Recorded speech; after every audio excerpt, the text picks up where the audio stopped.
Welcome, everyone, to the campus of the University of Oregon and historic Hayward Field. Still sunny, still warm here on Men's Finals Day. Great evening for track, great action to come. Every winner is a champion tonight. I'm John Anderson, along with Lara Overton, Dan O'Brien, Robert Griffin III, and the play-by-play voice of these championships, Dwight Stones. You guys get to work up there.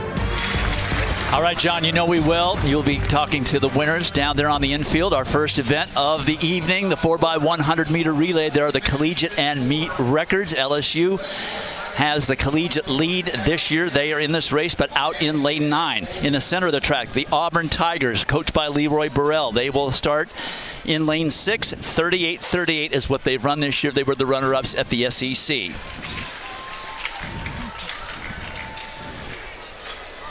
Well, then we get a chance to see Houston. What an outstanding squad. This is the Big 12 champs. They went and took that Big 12 title away from the Texas Longhorns. But the two guys that make it go here for the Houston Cougars, Louis Hinchcliffe and Sean Maswangani. Maswangani will go on the anchor leg. Louis Hinchcliffe will go on that second leg. But this is a special championship. Two coaches who are teammates coaching against each other now. Fun fact, down in lane 2, San Jose State, with running 38-69 on Wednesday, they broke the school record by a John Carlos anchored team back in 1969. Oh, yeah, guys, and let's get this party started. Don't forget about LSU. These guys have the collegiate lead, and when you look at that man on the screen, Carl Lewis, he's gonna be really interested in some of these anchor legs that we have. Sean Maswangani, Maka Charamba, Robert Gregory, Johnny Blockberger, and Godson Ogenabrume. When we get to the final, someone has to take that Iron Throne, Dan. Somebody's going to have to do it, and it's going to have an effect on their confidence the rest of this track meet, depending on how they run that final 100. I talked to Carl earlier today, and he said he saw some things in the semis that the Houston Cougars can clean up. And he says if they can clean up and keep that baton moving through the zones like they've been practicing, he thinks his team can go 38 flat. Woo! Collegiate record is 37-90 by the LSU Tigers. That is from last season. LSU has a chip on their shoulder. They're clear out in lane 9. Coming into these championships, they were the team that everybody was talking about, and now they're kind of a team that people are forgetting about. They ran 38.05 to win the title last year.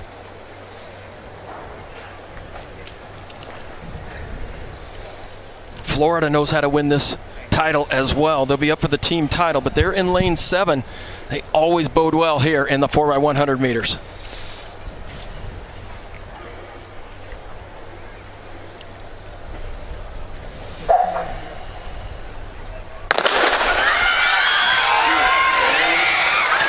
So far, very even into the middle of the turn.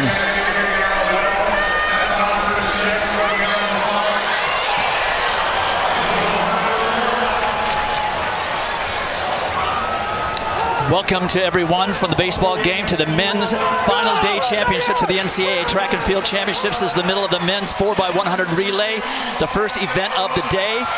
And right now, it is looking like Houston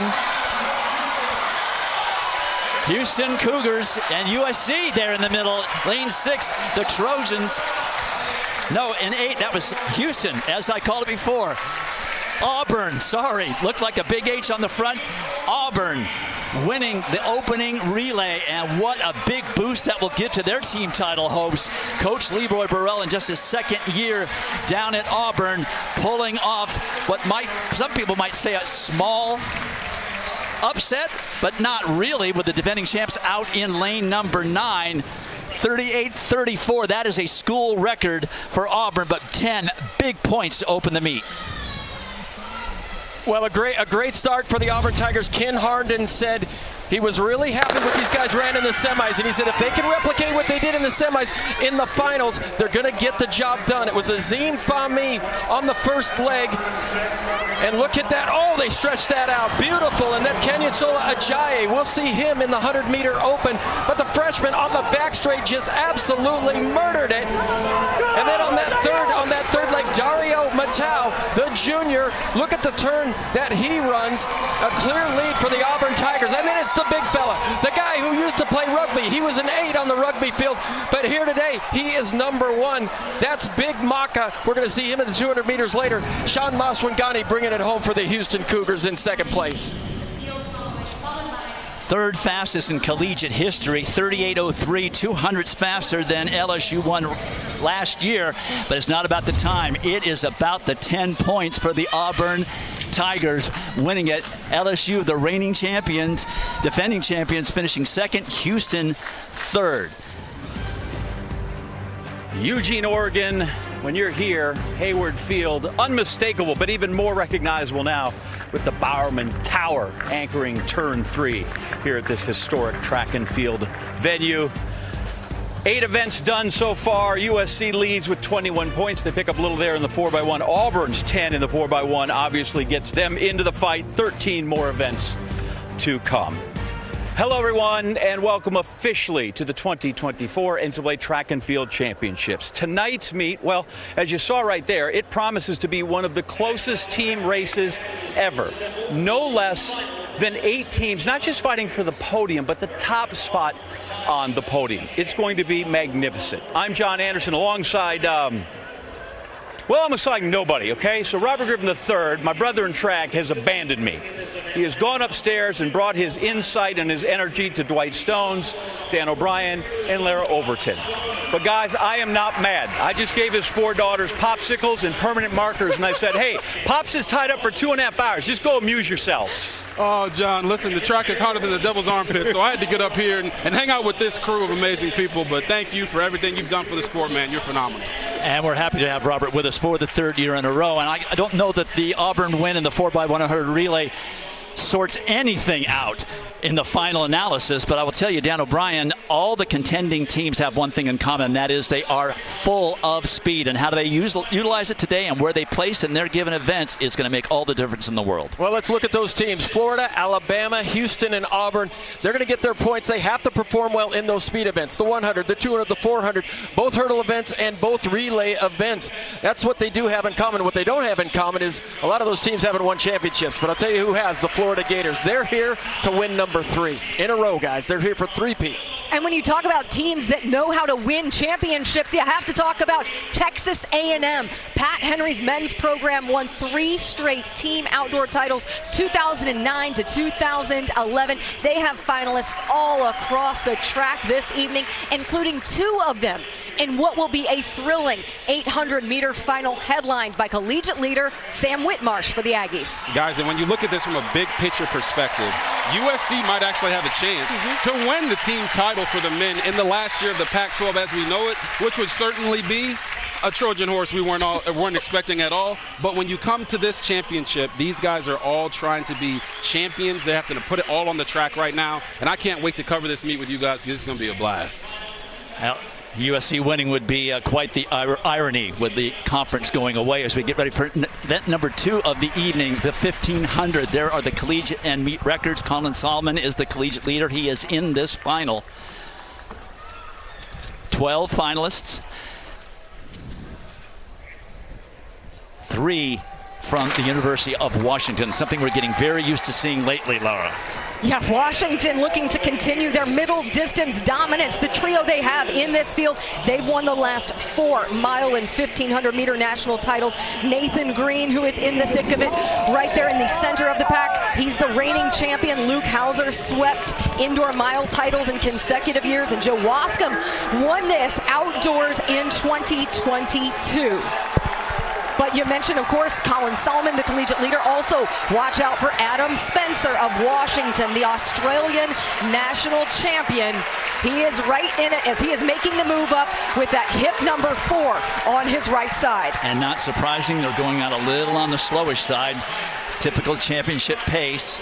And a lot of jostling. They all have to find some room to run, so you can see some of them spilling into lane 2, running the extra distance to stay out of trouble. Dwight, to your point, normally in these championship races, it turns into a kick-a-thon here at the end. So, Lara, who do you think needs to push the pace here to make sure that they don't get caught kicking with guys that have a stronger kick than them? Almost everyone has a great kick in this field. That's one of the things. You really can't eliminate anyone in that situation as you start to see Liam Murphy navigate his way to the front. I think that Colin Salmon probably is one who is most comfortable in terms of keeping it honest. But when you talk about a kicker's race, certainly one to watch. The hometown Duck and Elliott Cook. He was the fastest in qualifying, and he said, talked to him just before this event, he said you certainly feed off that Hayward magic. So it's 62.5 for the first 400, a little bit slowish, certainly slower than they were running in qualifying on Wednesday.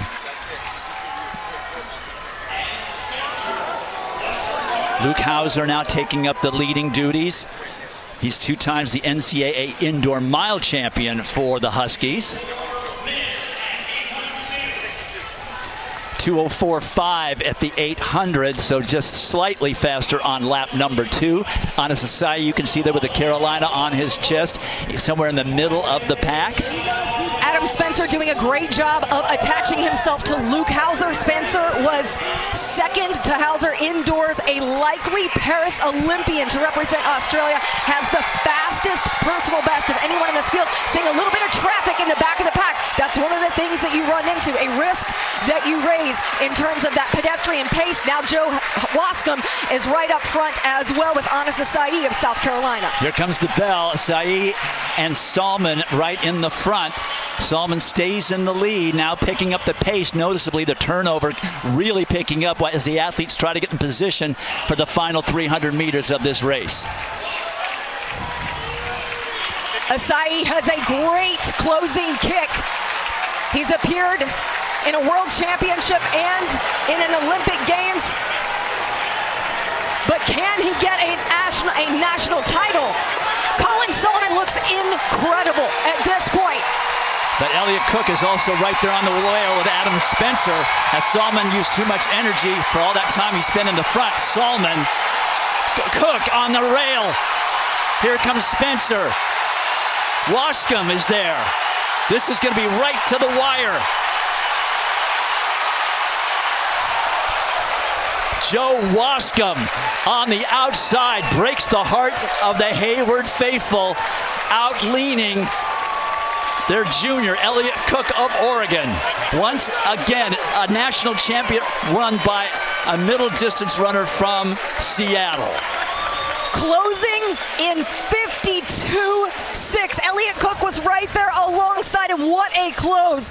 Joe Wascom knows how to win a championship. Look at his positioning. He's out in lane 2. He's behind Adam Spencer with over 100 meters to go and is able to just grind into another gear. You see the fatigue on everyone else. Man, Cook was giving it everything, but Wascom with the final dig to the finish. Look at the fight on the faces for a national title. Wascom giving a glance to see exactly where he was at the finish. Won it in 22, runner up to his teammate in 23, and once again Joe Wascom is a 1500 champion. That last 700 meters was blistering. Wascom wins it for the second time with a runner-up in between, 3:39.48, just out-leaning Elliott Cook of Oregon. Adam Spencer of Wisconsin hangs on for third, and Wascom is downstairs with John for the second time in 3 years. Thank you, Dwight. Yeah, and he just said goodbye to his teammates who helped him get through this thing. And so before we get to the individual, talk to me about the team and the importance of having the other 2 Huskies in this race with you. I said I wasn't going to get emotional until later. This is my last race as a dog. And my boys, Nathan and Luke, have been there through it all. They've been through every hard workout, every single day. And I could not be more grateful for my teammates and my coaches. Race itself, bell comes, still got a pack, it's undecided. How is it you managed to navigate the last 400 and really the last 50 to come from behind and win it? If I'm being honest, I wasn't feeling great. got to 400 to go, and I wanted to take it, but the guys were they were fighting, and I just knew that it'd come down to the last 100, and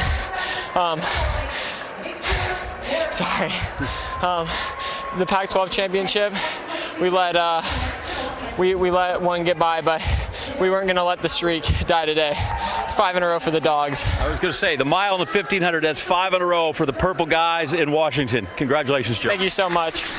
All right, John, last team to go 3 times in a row, Villanova, with names like Don Page and Sydney Marie. Another great run by Washington Husky. When we come back, it's the steeplechase final. Let's take a look at the standings after that 1500. USC still in the lead, but Washington creeping up with 18.25 points.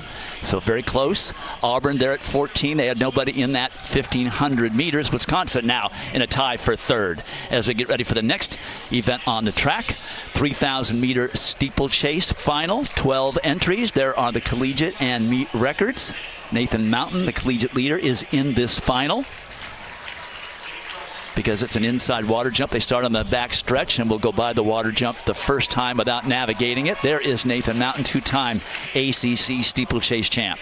You mentioned he's the collegiate leader. He's also the top returner in this field, having finished 4th in the event just last year.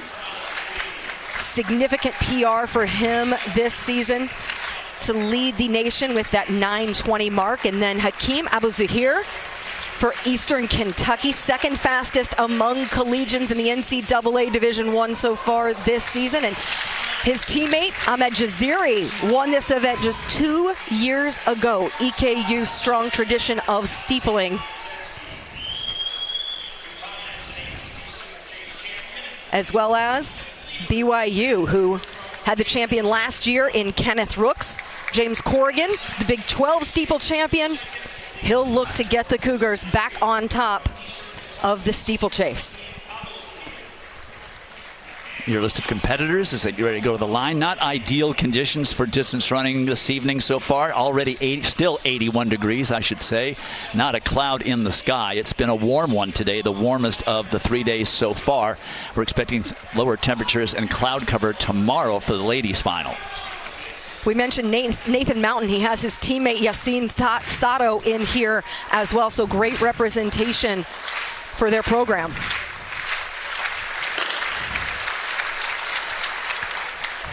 So off they go, 12 finalists.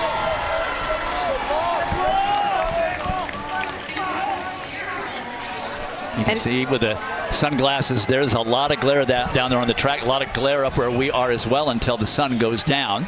Parker Stokes of Georgetown wearing those sunglasses there up front. And in talking with a number of the coaches with athletes in this field, they expected Abu-Zuhair to go through the front, very comfortable, leading the pack, probably one who would like to keep the pace honest, pretty conservative, though, right now. Keep in mind, though, that James Corrigan was the top qualifier from Wednesday and looked incredibly comfortable in doing so. Chatted with him over in the team warm-up area, and he looked really relaxed going into this race.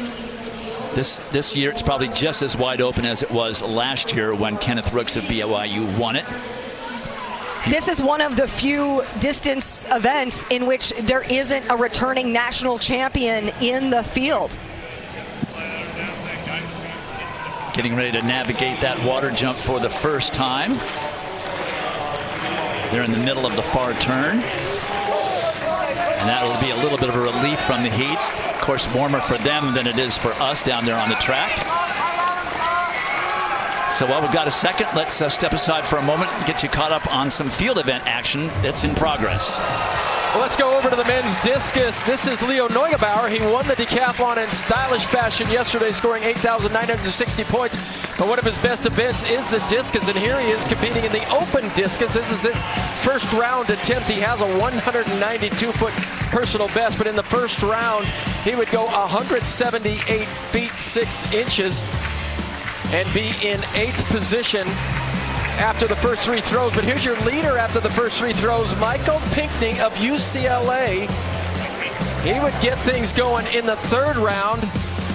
He'd send one out there, 93 feet 6 inches, and so the first flight has just finished up. He's your leader after flight 1. They're taking some warm-up throws. Still, flight 2 to go. Over at the high jump, the bar's at 7.1.5. They started at 6.9.5. This is Caleb Snowden, the senior from Arkansas Pine Bluff. He was the runner-up at the NCAA indoor meet back in March.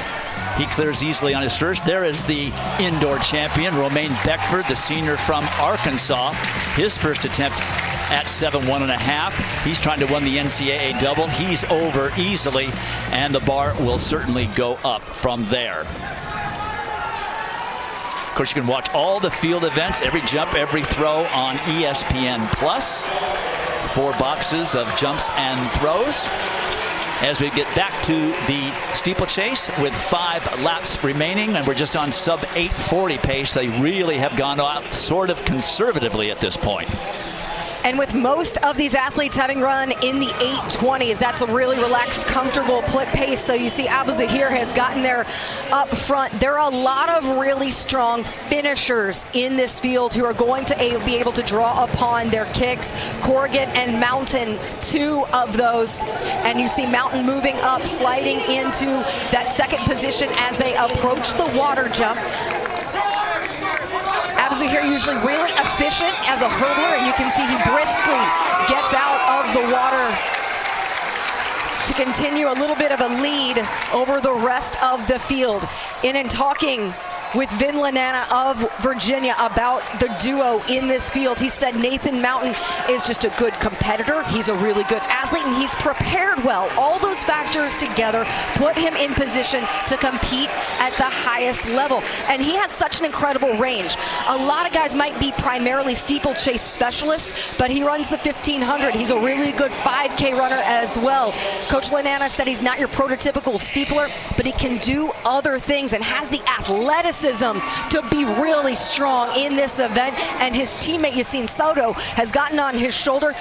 Dwight, these guys have very different race plans. They might be working together at this point, but they are certainly going to be using their strengths to their advantages. And one of Sato's strengths is looking at how technically good he is as a hurdler. Okay, so let's talk about this water jump, because some coaches revealed something to you about this, the way that the track morphs into the ramp up to the water jump. You can see there are a lot of inside water jumps, of course, but this one is incredibly sharp when you make that turn. So as we follow this next lap and get around to it, you'll be able to observe that coaches are directing their athletes to accelerate ahead of the turn, because you can't wait until you see the water jump to plan your acceleration, because it'll come up on you too quickly. You'll only have about 6 steps before it's there. And when you're trying to get your momentum in the steeplechase, that's determined on trying to accelerate into each barrier, and especially using the water jump barrier to help project yourself off. So really the problem becomes if you are waiting until you get into the ramp up to the water jump and are hesitating, it's like you're stopping at the top of an escalator with the people behind you. Exactly, and you're going to lose valuable space, of course, valuable positioning right there as well. As you see Notre Dame's CJ Singleton in great position. 2 for the Notre Dame program in this final. Lara, listening to you describe that water jump, what you got? Well, you're just looking right now. Mountain did a great job of accelerating into it right there. And then look at how he came out of the water jump and was able to project himself around Abu Zahir to get up into the front, carrying CJ Singleton along with him. So as you continue to talk about these water jumps, I just have to ask you, what gets in the mind of these runners to make them want to run this race? It's a brutal race. They're running over a hurdle that doesn't move. They're jumping over a water pit that might have alligators in it. What is going through their mind that makes them want to be a 3,000-meter steeplechaser? Well, Robert, most of these guys are cross-country runners, so they're used to the adversity. They like to have the obstacles. They like for things not to just be flat, fast, and easy. I like it. So they're down to 8:32 pace. What we missed off that last water jump is Virginia senior Yassine Sato lost his footing coming out of the water jump and lost some precious time. Of course, how you react to that is really what it's about. Plenty of racing left to go, but he, I think, expended a lot of energy trying to get back connected to the pack. We'll have to see if that affects his overall performance. And speaking of being connected to the pack, as we see how the field navigates that jump, Mountain looked incredibly efficient right there. Corrigan Corrigan had a difficult time navigating that one. Corrigan of BYU was an All-American in cross country, and his coach Ed Eyestone said that's one thing he really likes about his athlete James Corrigan, is that he knows how to go to the well when you have to run multiple steeple races in a matter of 2 days. And we are coming up on the bell lap.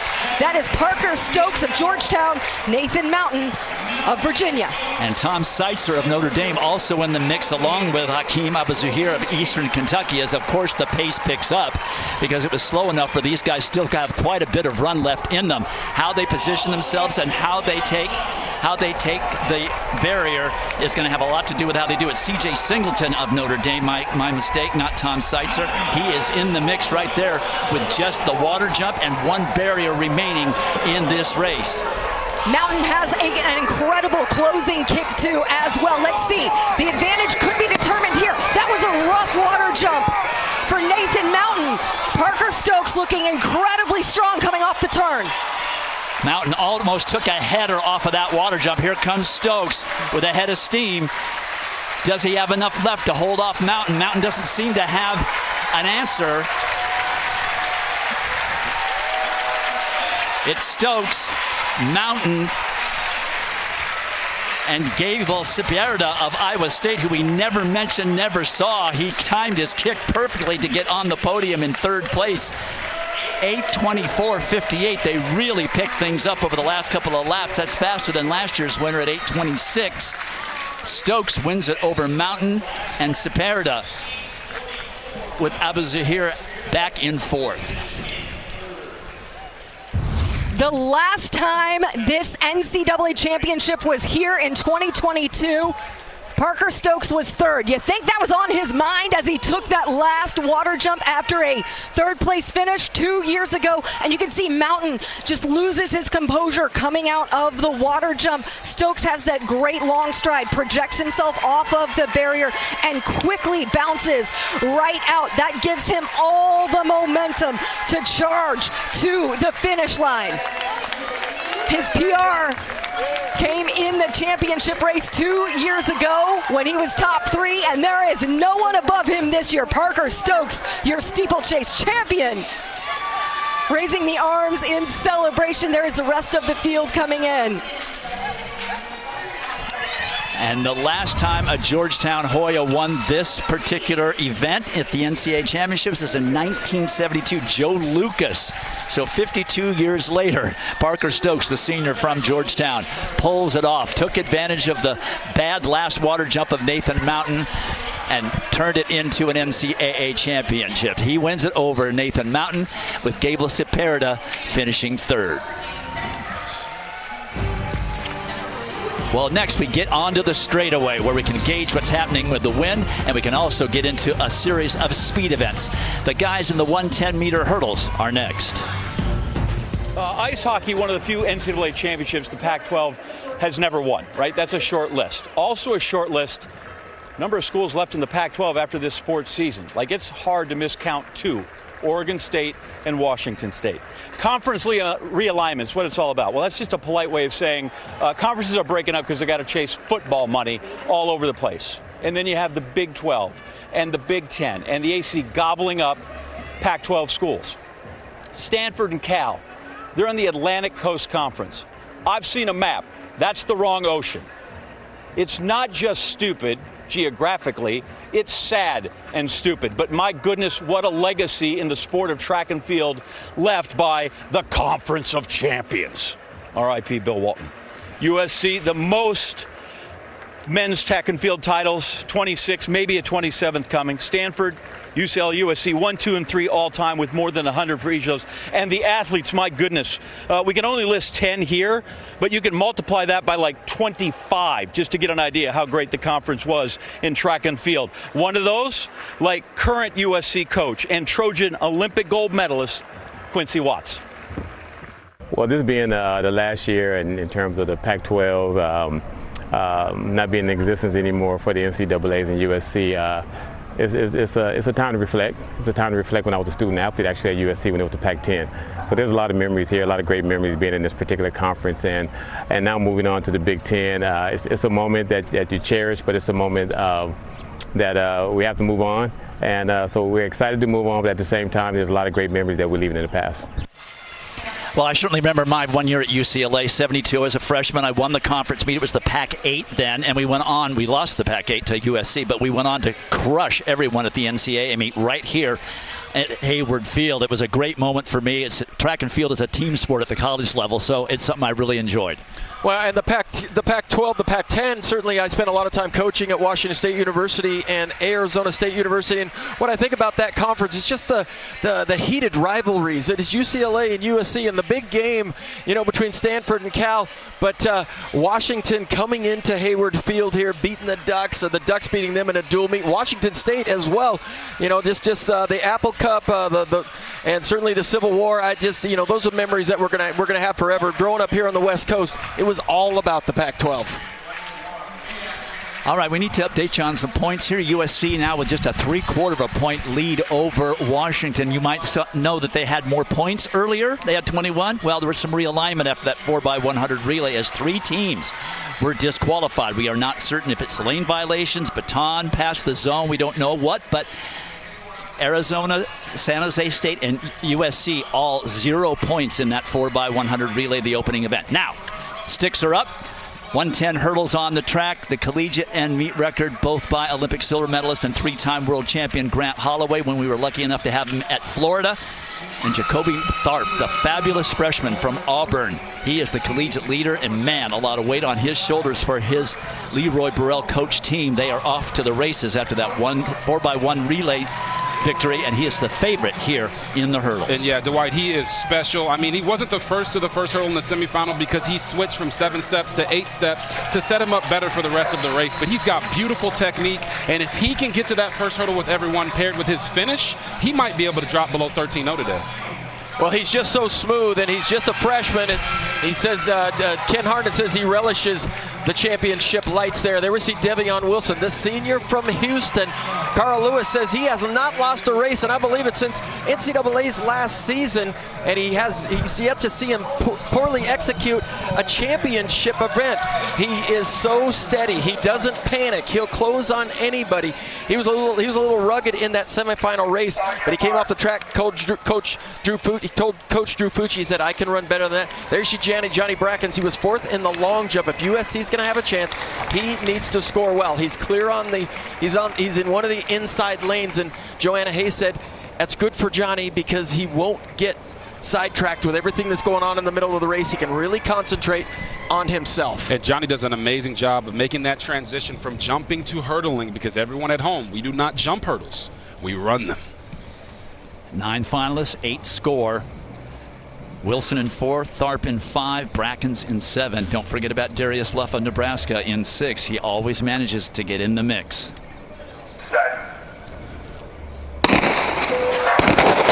It's a recall. So too soon to know what that's about. I didn't see anything obvious, but did you guys see anybody flinch at the top of the set? Nothing caught my eye, but I'll tell you, Matthew Sophia, I think he got a great start. He was not extremely happy of the callback there from LSU in lane 2.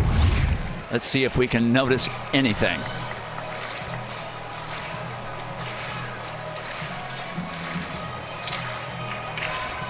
It may be on the far left, because I didn't see what Jerome Campbell from Northern Colorado was doing clear on the outside lane. Well, it's a green card, so no harm, no foul, except for the fact that certain people got a good start that they have to take back, and the ones that didn't are very happy to reset. So and Dwight, you also mentioned Darius Luff right before we were about to start that race. I call him an unfazed hurdler. He's very consistent. It doesn't matter what's going on around him. He's had multiple guys fall on him at the regionals and here at the national championships, and he just focuses on his lane and runs consistently. That's what all these guys need to do. Focus on your lane. Don't worry about anybody else, and get to that finish line as fast as you can. Yeah, Darius Luff is one of those guys that when the field gets faster, his level of competition, his level rises as well. So once again, the race is in the middle of the track. Also, Jaqueline Scott, Texas A&M, he's also in this in lane 3. But Tharp is the focus in lane 5.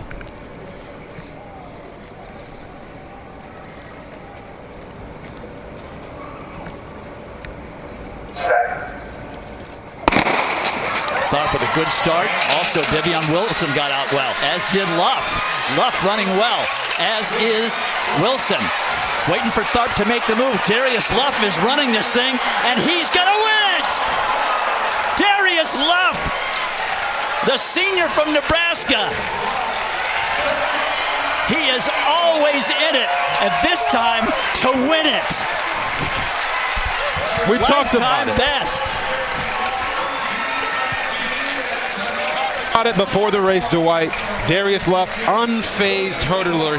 You mentioned it, Dan, about how he raises his level when the races get to the bigger stages. We saw Jacoby Tharp faltered here. You're going to watch him at the start. He's the last one up right there in lane 6, focused on his lane, gets to the first hurdle nearly first, and then he's just clean all the way through as you watch this race. Well, talking to Joanna Hayes, talking to Ken Harnden, the hurdle coaches here, they said whoever runs clean is going to win this race.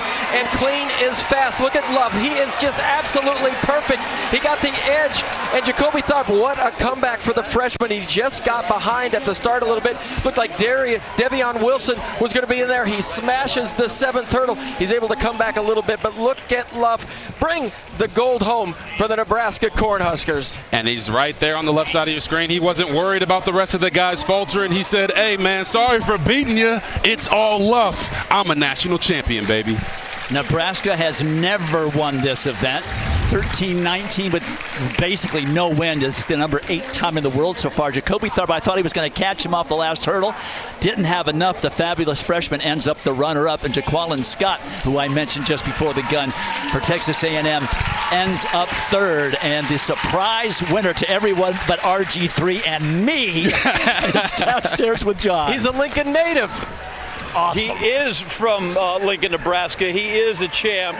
Darius, I said, I've seen a bunch of finals. It's nice to finally have you come on over here and talk to me. And you said Jacoby is just a different animal for a freshman. Why are you a superior senior after this race? I mean, like they said on TV yesterday, I'm seasoned. I've been here a few times. So I've been here a few times, and people got the best of me, and in my 5th year, I was ready to win it this year. How did you use that experience and make it pay off then today? Just really rethinking our training with my coach, Coach G. I mean, big thank you to him. After every year, we go back and we rethink the things we did right and the things we did wrong, and this year, we just hit it right on the head. Could you feel those guys on your shoulder coming down? Oh, I could feel it. Man, my start was not great before they called the first one back, so I'm so happy we got to go a second time. Second try, and well, you've been here 5 years in college, several more tries. We got it worked out for you. Let's wave at your folks. You say all the way from Lincoln, they're way up there? Yeah. There they are. Excellent. And my dad, yeah. Dad's there? Yeah. All right, we'll see you a couple weeks back here for the trials. Darius Luff, congratulations. Dwight? What a way to go out on the final collegiate race of your career. Proud dad in the stands. He knew what RG3 and I knew. And we know that there's not very much wind on the track either, which is always good for record purposes. Getting ready for the 100 meters next. Houston with 2 finalists. Coach Carl Lewis, there he is in the background, hoping his Cougars can get some points. All right, we've got 2 jumping events and a throwing event going on in the infield. Dan O'Brien, triple jump. Well, here we are in the first round. This is Salif Main, the senior from Fairleigh Dickinson University, and he would get things going early on in the competition. You know it's big when you hear that crowd go, ooh, and he goes 56 feet, 2 3/4 inches. He was 4th at the NCAA Indoor Championships. This gentleman was 2nd last year at these championships. This is Russell Robinson, the senior from Miami. He'd respond in the 2nd round and stretch one way out there. Another ooh and ah from the crowd. He knew it was big. 56 feet, 1 inch. He'll move into 2nd position. Both flights are competing at the same time, but they're still in the 2nd round. So jumping in the triple jump, early time still. So here are the scores after 11 events, 10 remaining to be scored. Auburn with a 3-point advantage over USC, with Washington just 3/4 of a point behind there. Houston moving up. Next event on the track, 100-meter final. Christian Coleman, the world champion, has the collegiate and meet record. Collegiate leader is shared between favorite Ashe and T-Mars McCallum. And there is Favor Ashe. He'll be in lane number 2. Yes, he's the 2022 NCAA champ runner-up, and he's dealing with a little bit of an Auburn Civil War, losing to his teammate Ajayi in the semifinal, but he's made the final on time, and he is extremely dangerous going into this thing. Doesn't matter what lane he ends, he has to run hard. Well, there's Sean Maswangani in his last college track meet in a Houston uniform. He's been runner-up, he's been 3rd place, he's been 4th place, but he has yet to win an individual title at the NCAA championships. But a lot of buzz around this young man, Louis Hinchcliffe, the transfer from Washington State University. And Carl said right now Louis is executing the plan a little bit better than Sean Maswangani, but nobody has beaten these two all season long. No doubt. Conference meet, regional meet, and there's Godson Ogunbrume. He's been running his best races late in the season here. Look for him. Try to get a little revenge back for the LSU, not winning that 4x1. Yes, and Louis Hinchcliffe has a picture-perfect coaching clinic finish to his race. If he gets a better start here today, he could run away with this with his closing speed down the last 15 meters of the race. Look for him. He's got thunder thighs, and them things don't lie. He definitely was impressive in Wednesday's semifinal, winning his heat. 2 Houston Cougars in this 100 meters. They need to finish high to buoy Houston's chances of a national title. Good start for Hinchcliffe. But out in lane 7, that is Zacchaeus Beard. It's Beard. Now here comes Hinchcliffe. Oh, it's got to be Hinchcliffe. Wins it with Favor Ashe finishing 2nd and limping away after the finish line. 9:95 with just a zephyr of wind, 0.2 at his back. Ashe at 9:99, but something has happened. Auburn went 2-3. Ajayi was 3rd.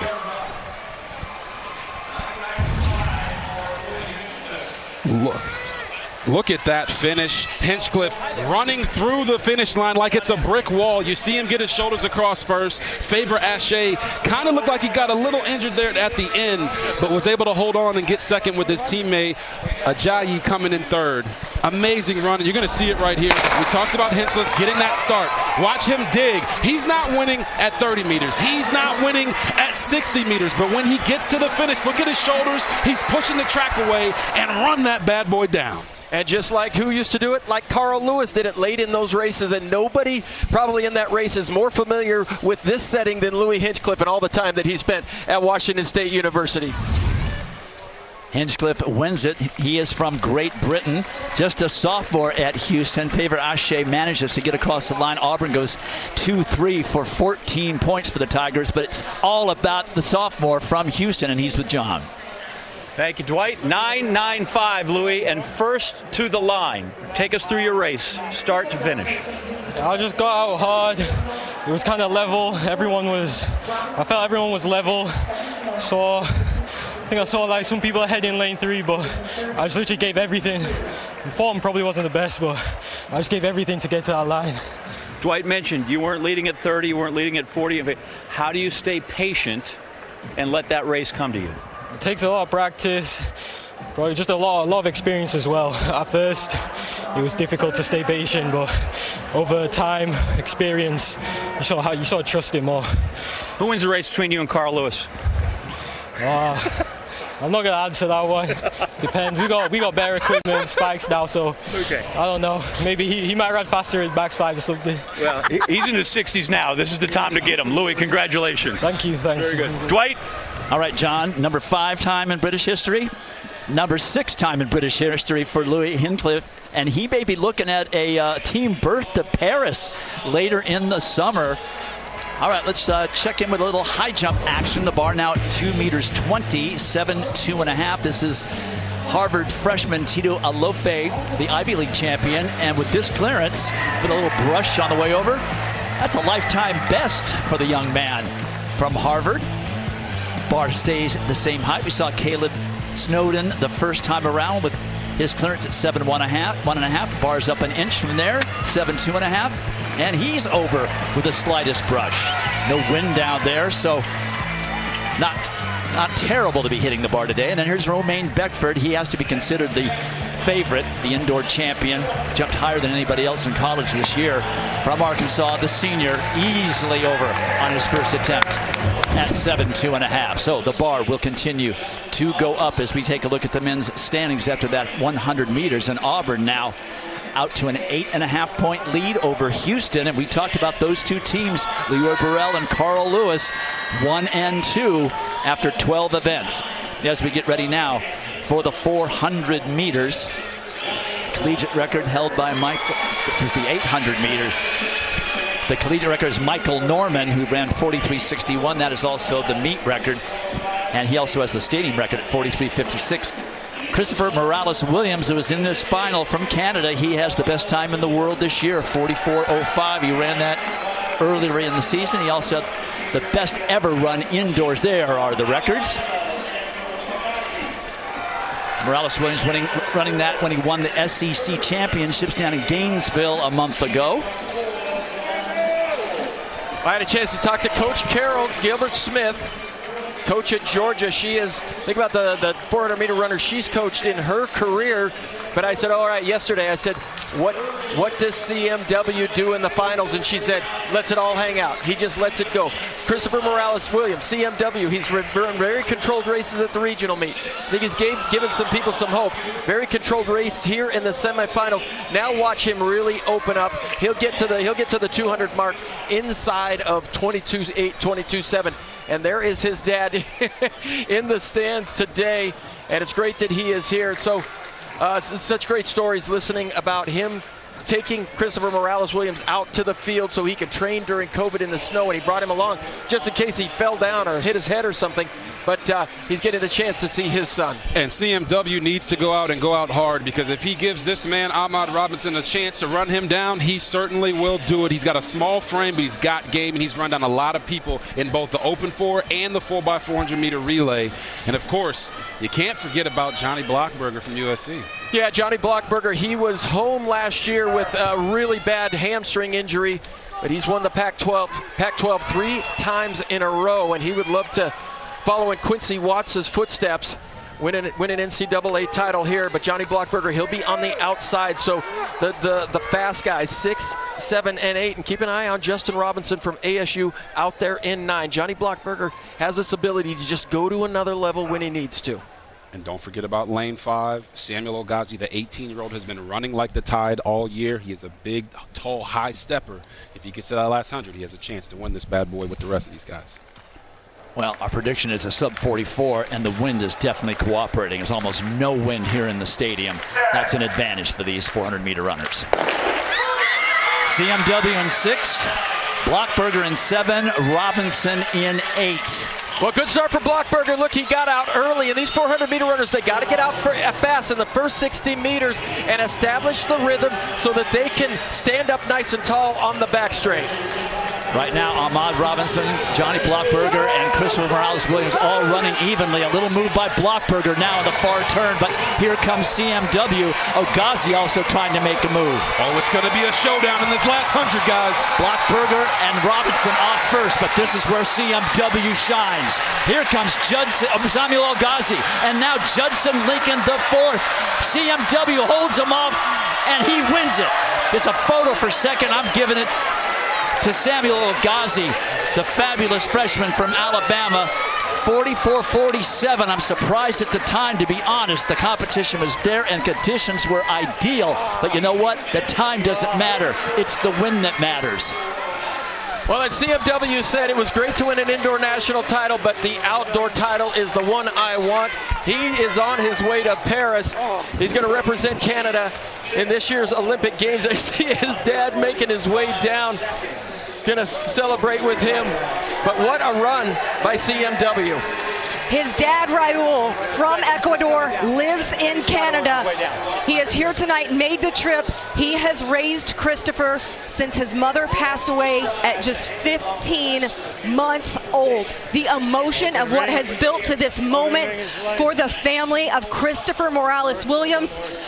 This celebration is going to be something special if he can get down there. Love you. Good run. Good run. What a moment. We saw him run the world's fastest ever indoor 400 meters, only to have the record taken from him because of a starting block issue, which is nonsense. But he has been unbeatable all year. Not an orthodox style runner, but boy, you put him close to the front in the last 100 meters, nobody is going to run him down, and he's going to catch everybody. What you didn't see is how hard he hit that second 150 of his race. But right here, look at the look on all these guys' faces. When you get to the last 100 in the 400-meter dash, it's not about form. It's about being a dog and getting to the finish line before the other guys can. And Canada, you got to stand up now, because CMW is putting on for his city. Ogazi was there, Javon Powell was there, and guys, what I love about this and the dad coming down there and them celebrating with it, you don't win by yourself. You're not successful in this sport alone.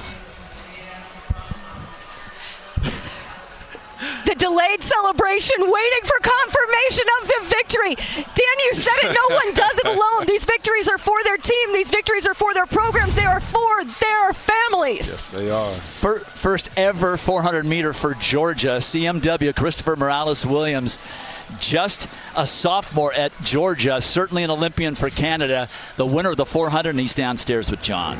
Thank you, Dwight. We've got two. Only one's breathing really hard, although I imagine, Raul, your heart is racing as well. Let's go with you first off. Time wasn't spectacular. Tough race. How'd you come through? I think for this one, I just found it deep in my gut that, like, it's the last race of the season. I just got to give everything. I don't even care how tired I am. I just got to run. Time doesn't even matter to me. It's just, I found it. The last 50, I was like, I'm just going to fight, because, I mean, this is it, right? It's all or nothing. So that's what I did. We like to talk a lot about Coach Carroll and what she's done for you. Let's go away from coaching at Georgia and what your dad's done for you and why you're here because of him. I mean, he's one of my biggest supporters, of course. I drove him to practice every meet, right? Paid for me to go to the club and everything. And so he took my brother, my sister, me to practice. And then when I started to get recruited by Coach Carroll and Coach West, my dad was on top of his stuff. He did all his research and everything on Georgia. And I mean, he's just always been there for me, and he's right here. He's even here, right? So it's like, Dad, what's it like to sit up there and watch? It's got to be nerve-wracking. Oh my gosh! You know what? I'm so glad he only runs for about a minute, because I don't think I can. Luckily, I can hold my breath for that long. It's nerve-wracking. It's emotions like you can just imagine. I'm nervous. I'm happy. I'm numb. I'm just absolutely everything. And right now, I'm just ecstatic, proud, and Son's a hell of an athlete. Congratulations to you and the family. Dwight? All right, John, a great moment for them, and a lot more running for CMW this summer, I'm sure. And it was pretty close at the finish, but CMW just ran harder up the final 100 meters than anybody else for the victory. He's certain to be seen on the Canadian team in Paris, and a happy father. That's pretty dangerous going that steep stairway, let me tell you. All right, 400s are done. 800s are next. He has been so relaxed standing there at the line, getting poised for this race. He has all of Aggie Land behind him. I think Mo is dialed into this. Donovan Brazier, who you noted, he's dialed in. Jasmine Frey, a national champ as well. Brandon Miller, all of that Aggie Nation behind him in this event. Yusuf Bizamana there in lane 8 for Texas. He won the 800 indoors last year. He was second outdoors to Georgia's Will Sumner.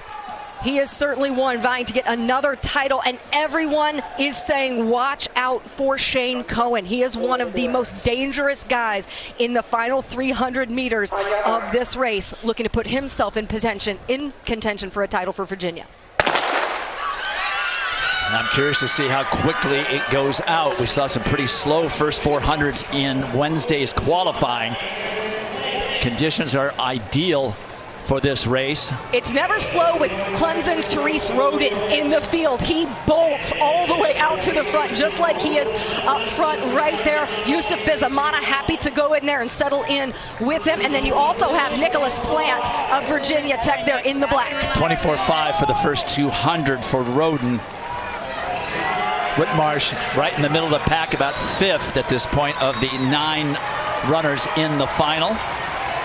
It is Roden and Bizimana. Farquharson is also there for Texas A&M. 51:26 for the first 400. Honest, but not super fast. Watch as they get to the backstretch. This is where things are going to shake up significantly. Bizimana is ready to make a move on the backstretch. Roden still leading. Bizimana right there on his shoulder. The whole pack is starting to push towards the front, but still no definitive move being made. 200 meters remaining, and Whitmarsh still in the middle of the pack where he was. He's going to have to go wide if he wants to get in position. He's trapped in. Finley McClear of Iowa State is making a move on the outside. A bit of traffic there. Camden Marshall of Indiana goes down. Whitmarsh is trying to navigate through the traffic. Look at this, but on the outside it is Cohen, Shane Cohen, who went wide. It's Cohen holding off Whitmarsh at the finish. Shane Cohen, the senior from Virginia, bided his time, went wide with 110 meters to go, and had clear sailing all the way to the finish line. Sam Whitmarsh looked like he was on a motorcycle trying to go through a course of people, luckily not knocking anybody down. Look at the display of sportsmanship between your top 2 right there. Now Sean Dolan of Villanova going to get in there as well, embracing his competitors. What an incredibly executed race from Shane Cohen. This is his first NCAA Division I final. Previously competed for D2 Tampa, transferring into Vin Lanana's program. And Sam Whitmarsh, with all he's been through, so thrilled to not only get to this point healthy, but to get that top 2. And significant for his team. This is where he is trying to navigate through traffic. He's tall, so this is a bit dangerous for him. Oh. Marshall seems to get caught up by Plant. Now this is where Sam Whitmarsh has to push past Bizimana, bounce in, then out and around Therese Rowan. Did a lot of having to navigate through traffic. Meanwhile, Cohen was clear and on the outside, so did not have to exert nearly as much energy to bounce his way through. Plotted perfectly that execution. The smile of Whitmarsh just behind Shane Cohen as he lifts his arms in celebration. Lifetime best for Shane Cohen in the victory, 1:44.97. Whitmarsh second. Finley McClear of Iowa State ends up going third, but it's the senior from Virginia who is downstairs with John. I'm here, and Shane Cohen's been walking around with his hands over his head saying, I can't believe it. Why can't you believe it? You put in the work? Just from where I was at before this, it's just, 148 before coming into this UVA, transferring in for my 5th year. It's just unbelievable how, with the training and the coaching staff and having just my teammates, everything is just the confidence has really helped me take it to the next level. And it's just unbelievable to be here. First time in Hayward, first time in Oregon, and Hayward Magic did not disappoint. So it's a long way from Tampa to get to Charlottesville. It's also a long way from the very back of this thing to the front in the last 110 meters, 120 meters. I would like to know about the running strategy here. Obviously, a lot of these guys I've raced against, Tyree Sheridan, seeing the other videos of the other guys, they take it out really hard. And, it's hard to really hold, 50 point, 51 point. And I just trusted myself and just tried waiting for the perfect move. 120 meters is my sweet spot. And just from there, I went for it and I ended up coming out on top. So. Quickly, you got to chase down with Sam. That guy's legs are, he's not buying his pants at the mall. I mean, you got to take 2 for every one of his, or 3 for every one of his 2, right? How'd you master that guy? From watching him at regionals, or not regionals, prelim, I kind of thought he was going to move with like 2:50 to go, and my game plan was just to match him, follow it, and stay in the pack. Didn't really execute it. But I knew. Then next thing I had to do with 120 meters, I was like, I have nothing to lose. Last year, besides the trials, last NCAA season, outdoor race for me ever. So it's good to know that I gave it my all, and end up coming out on top. Congratulations. Enjoy some more Hayward. Thank you. There you go. Shane Cohen, the champ. Well, time to look back at that great decathlon and Dan O'Brien. Guys, when something special like this happens, a record at the NCAA championships, you want everybody to take a close look at it. That's Leo Neugebauer, the collegiate German national record holder. He broke that record at the NCAA championships last year, but here he is this year in the 100 meters. He's off and running in the first event. He runs 10:64. And just remember, this guy is 6'6", and weighs about 230 pounds, running 10:6, and he goes into the shot put, one of his best events. And he throws 57 feet, 3.5 inches, a collegiate decathlon shot put record. And he is absolutely rolling. And he finishes day one in the 400 meters, 48.03 for 908 points. And look at that first day, 4,685 points. And after day one, he said he didn't eat enough, so he ran out of a little bit of energy and said, got to keep that big body fueled up. But then we would go to the second day of the second event, and he would bomb a discus throw that would just not only clinch this NCAA title, a world decathlon record, the farthest discus thrown in any decathlon ever. But now people started talking about a world record, talk about 9,000 points. Certainly he was going to better his NCAA championship record. But here in the discus, and this is maybe the one event that he's so much improved with, that's 17 feet 1 inch, and that ties his career best for 976 points. And so by the time he got to the 1,500 meters, 9,000 points was on the line. The world record was on the line. The meet record was on the line. The NCAA championship record was on the line. He goes 4:44.61, and it would be the 6th best score all time. Meet record, collegiate record, and German record.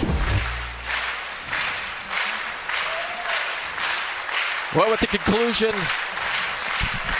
of the decathlon, the women got started today in the heptathlon, and the number one heptathlete in the country is that young lady right there, Tamara Chapman, the transfer from North Carolina State, landing in College Station.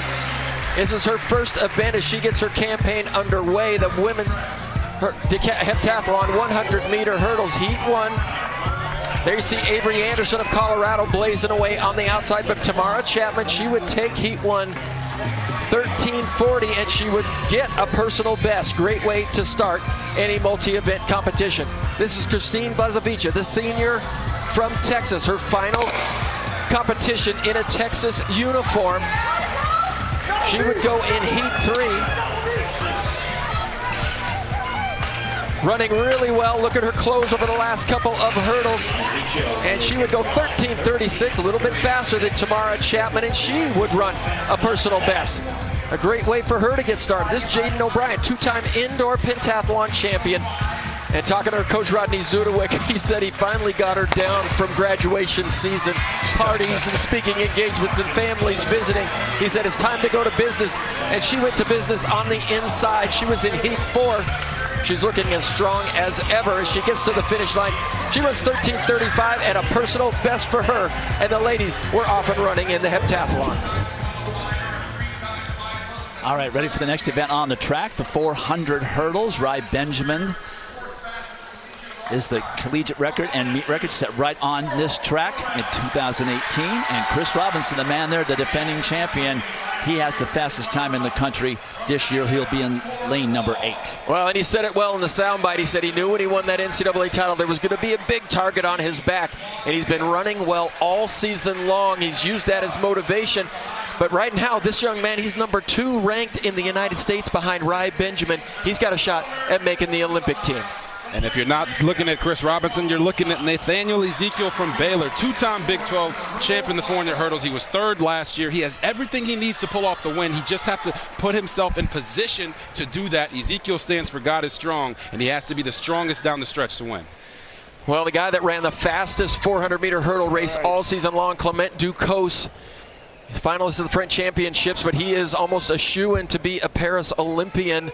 But he got disqualified after running under 48 seconds flat at the SEC Championships. When I got a chance to talk to him after that, coach has said it took him about a week and a half to recover from that. But I told him, because you ran that time, you know you can run it again. And he said, yeah, he got a lot of confidence from that, even though he got disqualified. But there's a number of guys in this race.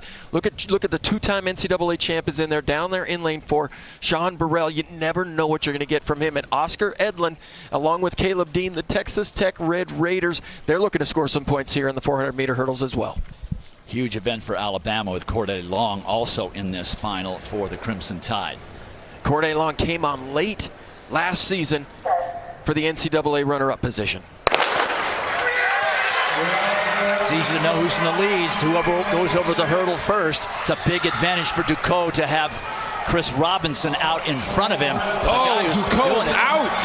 Ducot is out and looks like a hamstring, could be a cramp. Don't want to speculate, but he is gone. Well, Caleb Dean is off to a really good start. Caleb Dean is really making it happen. Caleb Dean trying to show everyone that he's not just a preliminary runner ready to silence, and he is going over these hurdles first of everyone in the class. I think Chris Robinson is now just aware of him, but Dean has a ton of steam at his back. Caleb Dean over 9. Robinson's got to dig deep if he wants to defend his championship. Dean is over 10. Nobody going to catch him. Caleb Dean, the Texas Tech Red Raider, wins it over the finish. Chris Robinson with Nathaniel Ezekiel getting third. 47-23. Well, we've seen amazing times on this track. Oh, my goodness. Caleb Dean. Cannot wait to show you guys how it all broke down, but collegiate lead there for Caleb Dean from Texas Tech. Everybody in Lubbock is throwing tortillas right now. I know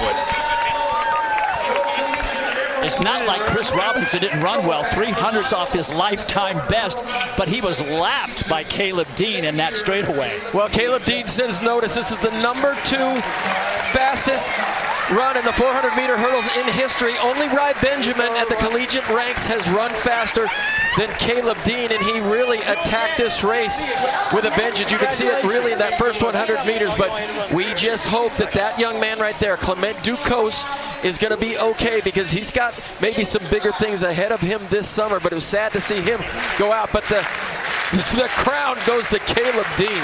Yes, it does, and you'll see Clement Ducos is there from Tennessee, pulls up on the hurdle. Caleb Dean was in the perfect position to be behind Ducot because he is a guy that goes out fast.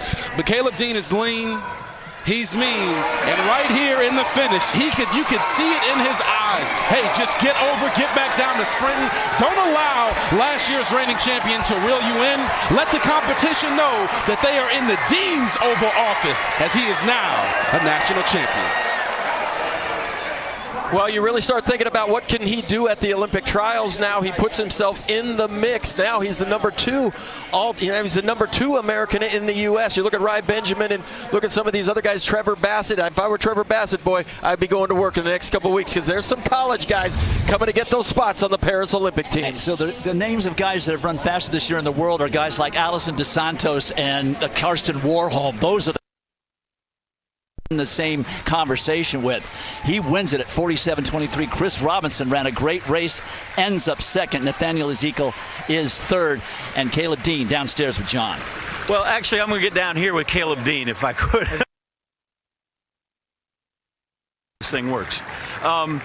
You probably know this time is possible. What's it like to run that race, look up, and see 47-23? Honestly, it means the world to me. You know, I've been struggling with an injury. You know, I pulled my groin back in March, so I didn't even know I was going to be here. I just can't thank, God. I kept my faith strong, and my coaches and everything like that. You know, I owe them everything. Looks like a perfect trip to those of us watching. What did it feel like? How was it to you? Felt like a perfect race. I mean, y'all saw the time. I can't complain at all. I'm just blessed. There you go, Dwight. We're blessed. We have no complaints. We'll go back up to you. Right, John. A great race and a great future potentially. Hopefully, the Frenchman, Ducot, it's just a cramp, and it does not hurt his preparations for the Olympic Games in his home country.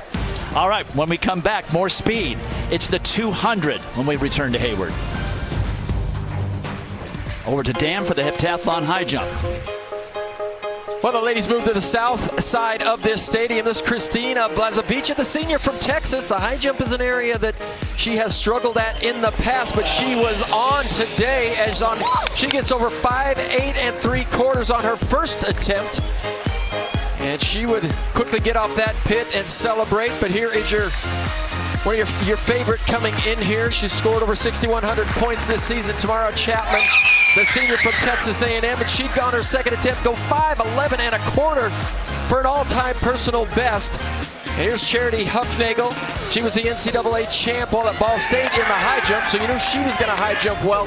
But that's a third attempt at 6'1 1/2, and she would get over and score big points here in the heptathlon, 1,067 points.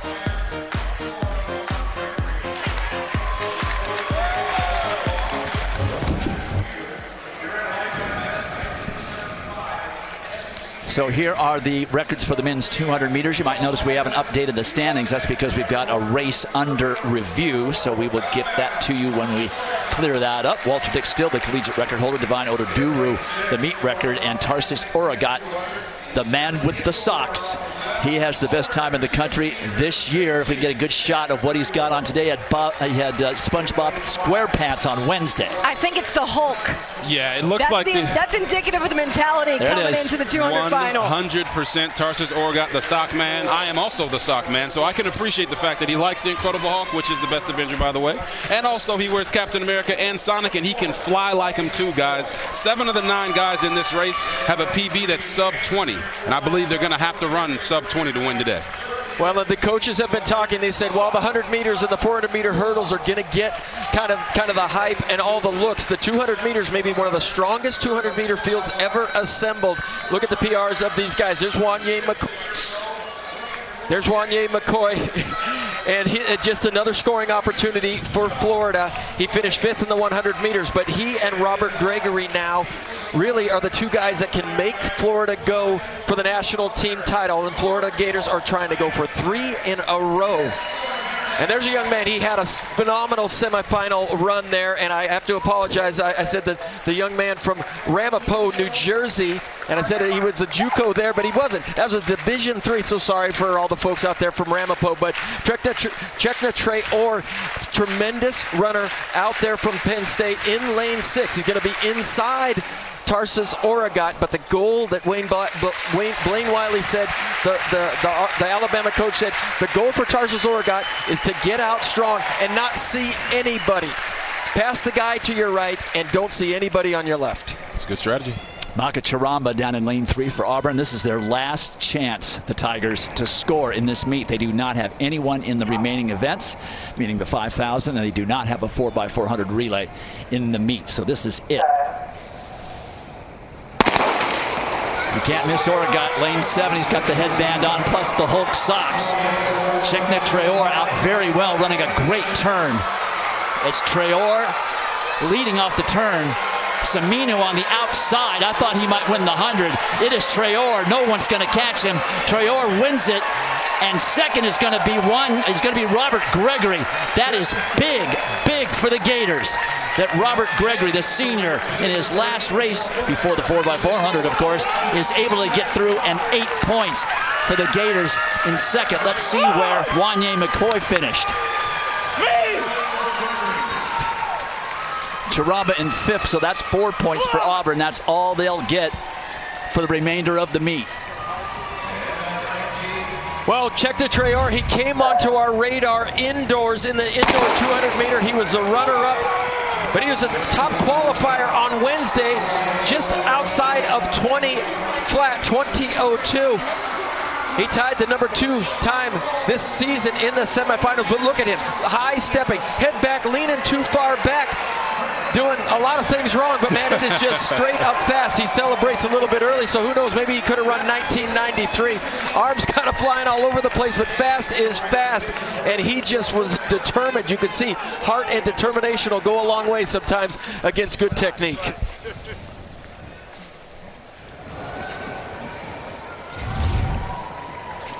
There it is. It's official. 1995, just off his lifetime best with 0.1 negative wins, so nothing to speak of. Robert Gregory gets 8 for Florida, but Wanya McCoy did not score. And Chekna Traore, the champion for the first time for Penn State since 1941 when Norwood Ewell repeated. He's with John. All right, thank you, Dwight. Oh, we got untires. You're tying them up. Yeah, we don't want to trip over there. But the first Penn State guy to win this event since 1941. I don't know if you were checking your history before that. No. Dwight, I want to tell everybody. At the NCAA meet in Boston indoor, you were fastest in the first heat. Yeah. And he was kind enough to stand there and sit and wait. And then somebody beat him at the in the second heat, and off you go. I'm glad we're here to chant. Right. Tell me how you changed the story from so close indoor to a champion here outdoor. Yeah, I mean, I think the indoor, man, it was rough. You know, I went out there. I think I ran a pretty good race. Just, unfortunate circumstances. So after that, after being so disappointed, coming outdoor, I was like, that's not going to happen again. Mm-hmm. So I came out here. I was hungry. Getting second wasn't what I really wanted. So I know I come out here and win it all.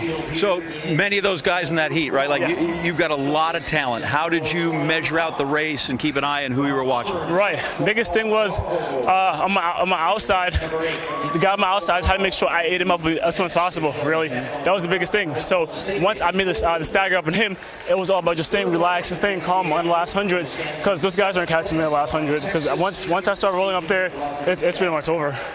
Big win in the Ivory Coast, big win in New Jersey. Congratulations. Thank you so much. There you go, Dwight.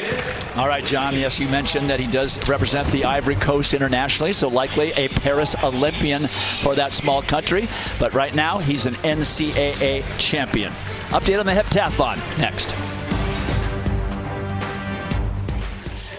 All right, let's get you caught up on heptathlon event number 3.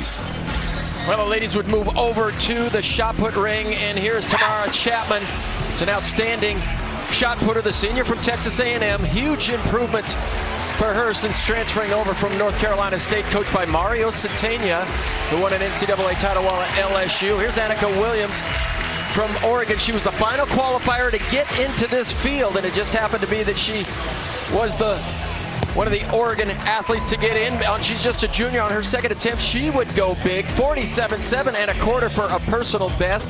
828 points. And Charity Hufnagel, a high jumper turned heptathlete in her final season at Kentucky. This is her third attempt. She would find a way to get that shot put out there to an all-time personal best. 44 feet, 3/4 of an inch. And she's rolling here on day one. And then the indoor two-time pentathlon champ from Notre Dame, Jaden O'Brien, who's off to a really good start in this competition. On a third attempt, she would blast one way out there. 48.9 even for a personal best. And so after four events, Tamara Chapman from Texas A&M, she would be your leader. Annika Williams followed by Hufnagel, O'Brien in 5th place. And when we come back, we will show you the 4th and final event of day 1 of the heptathlon, the 200 meters. Heptathlon 200, the 4th and final event of day 1. 3 sections moments ago. They had the first couple of sections. And they often will group the athletes with similar personal bests in these races. In the middle of the track there, that's Jaden O'Brien from Notre Dame, the 2-time pentathlon NCAA champ. Look at her pull away from the field. She had a personal best in the 100-meter hurdle. Then she turned around and had a personal best in the shot put. And she finishes day 1, Dwight, with what? A personal best. She is absolutely rolling. And then here we are in the second heat, and the crowd came to their feet because Annika Williams, the junior from Oregon, on the outside was taking control of this race. And on the inside, that's Ella Rush from Georgia battling as well. But Annika Williams is having an outstanding first day. Big shot put for her, and she would finish with a really solid 200 meters. 36.90 for her at the end of day 1. But we got one more heat to go, and then we'll get you guys all of the scores and let you know who your leader is after the 4th event. But there you see Tamara Chapman, the leader coming into this event. Janelle Rogers, the NCAA indoor runner-up in the pentathlon. But Tamara Chapman going to work here in the 4th event. Inside of her, Avery McMullen from Colorado. She's got the fastest personal best in this time of 20 in this heat of 23:85. The Pac-12 champ goes in lane 6.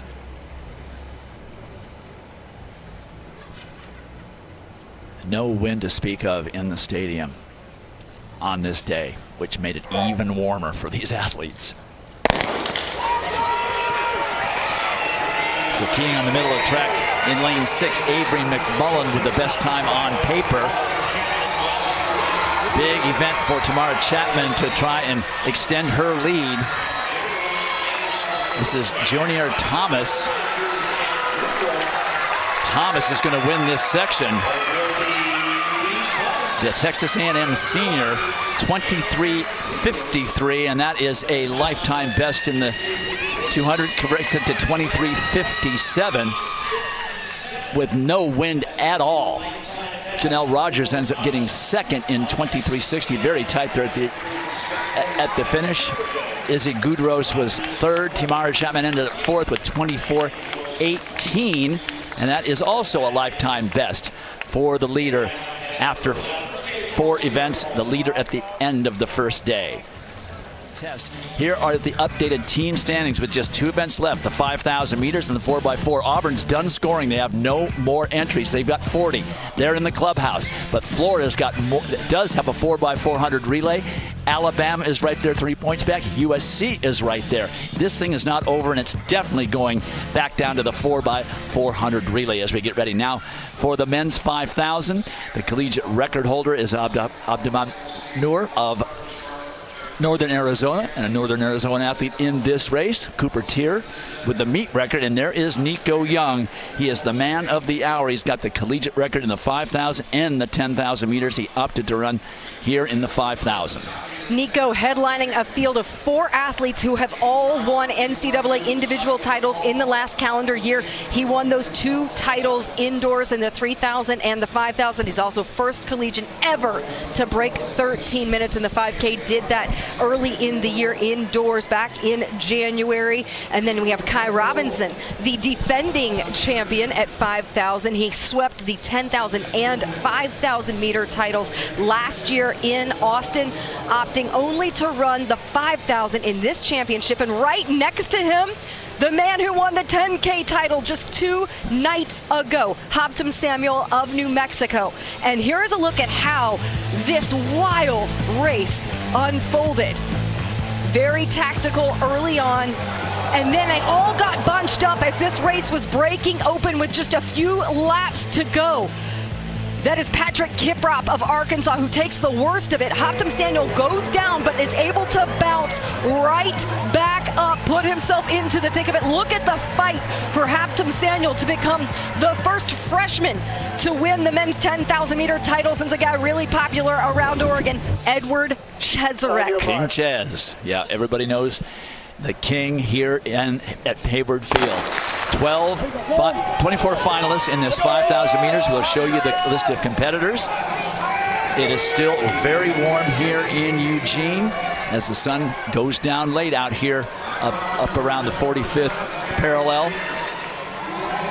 You can still play a hole of golf right around 9 o'clock at this time of year up here. 75 degrees out there and no wind whatsoever. And as you're seeing the field set up there, we mentioned that there were 4 individual champions in the last calendar year. Among them, that's Graham Blanks, who has the big H of Harvard right there, the crimson top and black bottoms. He was the cross-country champion in 2023, missed the indoor season due to an injury, so looking to fight his way back up to the front. Nico Young in this with a few of his Northern Arizona teammates as well, getting a great look at the field. Now, Brian Massau of Oklahoma State, among a few of the Cowboys who are in this. We mentioned he actually has the fastest time outdoors at 5,000 meters this season. Nico Young's best coming from the indoor season. And all these guys have been doing battle back into the cross-country season as Hobtum Samuel moves to the front with a 64.5 first 400. And Chandler Gibbons, He's back from the 10,000 as well. He was among those who was able to avoid much of the traffic in the 10K to get himself right into the thick of it. He took 5th for the Jayhawks in the 10,000. And what I like about this is Hampton Samuel took note of what happened in the 10,000, as did Chandler Givens. They're like, we're not going to get tied up into the traffic of this. We're going to push the pace just a little bit and make sure we don't risk the same consequence this time around. And when Hampton Samuel went down, he said he was so scared. As he went down, as he was falling, he had in his mind thinking, can I just close the gap? They had 2 laps to go at that point, and he was able to maintain composure, fight his way right back into it. What a way to win your first NCAA title. And think about the awareness to have that as a freshman as well. But he was right there. He's been in it all season long. He was second to Graham Blanks at the cross-country championships in the fall. Very late in the race did that snafu happen, a little more than 2 laps. They went 68 seconds for lap number 2. So let's step aside for a moment and get you caught up on what happened in the men's high jump. This is Romaine Beckford, the senior from Arkansas. He missed on his first attempt at 7.3 3/4. This is his second attempt. Very powerful, huge clearance there on his second attempt, but he was behind on a miss. Caleb Snowden of Arkansas Pine Bluff, he goes down to his 3rd attempt at the same bar, 7.3 3/4. A little bit of a adjustment in his run there. He clears on his 3rd attempt, and then the bar went up to 7.5. This was a chance for Romaine Beckford to repeat as champion. He won the title indoors. He won here in Austin last year, and that is a great clearance. That's 7.5 for the Arkansas senior from Jamaica. No one else was able to clear that bar. He took 3 attempts at 7.7 3/4, which is the Olympic standard. He's trying to make that standard so he can be in Paris for Jamaica. Then, this is important because of the team implications. The triple jump. This is Sean Dixon Bodie, the senior from Florida. 3rd attempt of 6, gets out to 53.5, put him into 8th place at the time. That 1 point could be very, very important in the overall team standings when you've just got the 4x400 relay left for the Gators.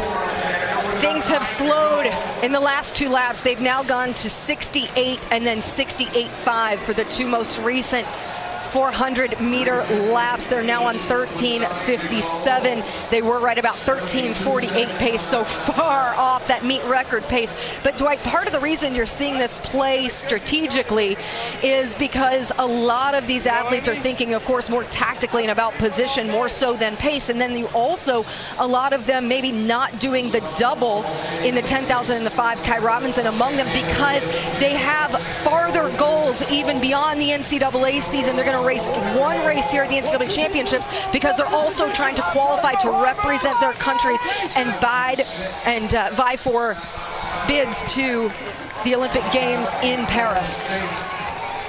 And the danger, of course, when the pace slows this much is you get a lot of bunching up. Athletes need to squeeze out into lane 2 and 3 in order to have room to run. That's what causes the crashes like we saw in the 10,000 meters earlier. Larry, when you talk about the pace slowing down, you've got guys like Kai Robinson who has a personal best of 13:06. Does that actually make it to where more of the field has an opportunity to win this race instead of them just going out and running their own time? You do. You leave a lot of people in the field, but this field is packed with guys who can close. This is how it shook out last year. Kai Robinson won it in a phenomenal closing kick. Nico Young has a great closing kick. Also, when you talk about really strong finishers, keep in mind that you have UNC's Parker Wolf in the mix as well. He was the runner-up indoors to Nico Young in the 3,000 and the 5,000. He's buried back there just a little bit, but has that Tar Heel blue top on. He currently has number 13 on his hip. Now, through 2,000 meters, 5:49. 14:22 is your pace at this point. And when you talk about, whether or not you're going to double or, have multiple opportunities to race at this championship, I asked Stanford Director of Track and Field J.J. Clark if it took any convincing for Kai Robinson not to want to defend both titles, and he said there was no debate at all. He has given us everything. He has the opportunity to defend the 5,000, and it is in his best interest for what he has planned to hopefully represent Australia and their team in Paris. He's already appeared in a world championship and also a world cross-country championship for Australia. And guys, I know that his family back in Australia is watching because they were actually on the phone watching it when they were on a road trip across Australia last year, watching him win both of those titles. So they are dialed into this one as well, as he has secured himself right into the thick of it, currently sitting in about 5th position. All 24 athletes are about in a 15-meter space. That shows you how slow the pace has gone out. It will certainly quicken as we're just about halfway through. Let's go over to Dan to pay off the discus throw. Well, things really heated up in the later rounds. This is Dimitri Pavlidis of Kansas in the 4th round. And with no wind out there, really tough to make this discus fly a really long way. But he would go 200 feet exactly in the 4th round, and he would move up into 3rd position. And this is Raquel Broderick of USC, just a freshman, showing that he's got what it takes to hang in there with the big boys over 60 meters.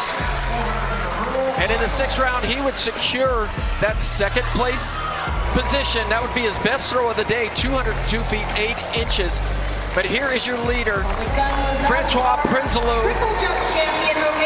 He's going to win the discus, and it's absolutely amazing. He had fouls in the 4th round, had fouls in the 5th round, fouls in the 6th round, but that 3rd round throw of 208 feet 4 inches would be good enough to win him the title. The senior from South Alabama is thankful. His 3rd last year at the NCAA Outdoors, stands in 7th place from Texas. University of Florida also scored points in that discus, not in the top 3. There is your winner, Francois Prinsloo, over Broderick of USC. All right, back to the 5,000 meters. David Malarkey of Florida State has been leading for the last few laps. He also has Jackson Sharp of Wisconsin, the 6-time Big Ten champion, currently in 2nd position. 5 laps, less than 5 laps remaining at this point. And Jack, we talk about guys who have been in contention a number of times. Jackson Sharp, who you're seeing right there, white singlet with the bold Wisconsin across the front. He was 3rd in this event last year behind Kai Robinson and Graham Blanks. So a very familiar field that you have here.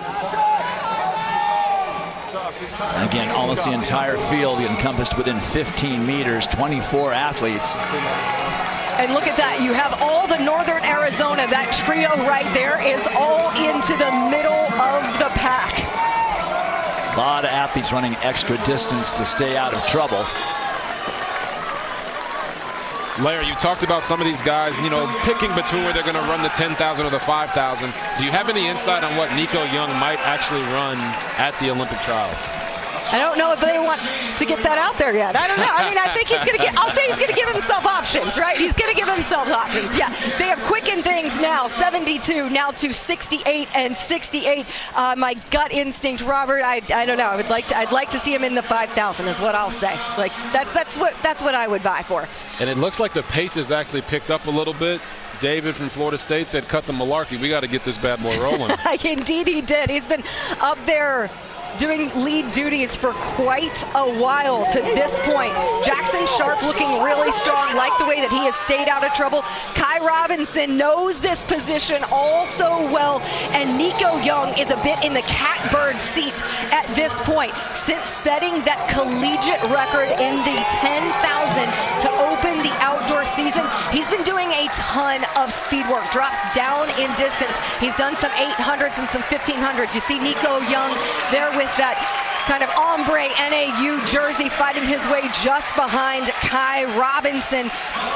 3 laps remaining. And in talking with Coach Mike Smith, he said his kick is on another level right now. 66-second last 400 tour. You can see things are starting to speed up, but there's still athletes way out in the outside of lane 2, nibbling into lane 3 on the turn. Extra distance being run in order to try and avoid a catastrophe like we had in the 10,000 meters. It's certainly not assured that we're going to be able to do that. The NAU guys are now making a move. Remember, they're in Flagstaff, Arizona. They come down here to Eugene. They are drowning in oxygen. Think about all the cross-country success that they have enjoyed at Northern Arizona, translating over to the outdoor track season. They like to run in a pack. They gain a lot of confidence by being up front together. Parker Wolf from North Carolina, always going to put himself in the thick of it. And America's brightest orange, that's Brian Massau there on the shoulder of Hoptum Samuel. Here goes Graham Blanks. 2 laps remaining, and it's just now getting interesting. Blanks into the lead. This is awfully early to be starting the kick. 63 seconds on that last 400 meters. Nico Young now got himself into second position. Kai Robinson is also there.